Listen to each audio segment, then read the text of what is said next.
السلام عليكم ورحمة الله. موعد مباراة عمان وقيرغيزستان ضمن التصفيات المؤهلة لكأس العالم 2026 والقنوات النقية المجانية.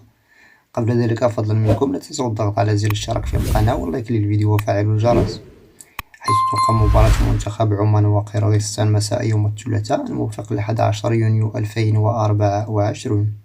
بداية المباراة على الساعة 7 مساء بتوقيت عمان ومكة المكرمة، 5 بتوقيت بلدان كل من تونس والمغرب والجزائر.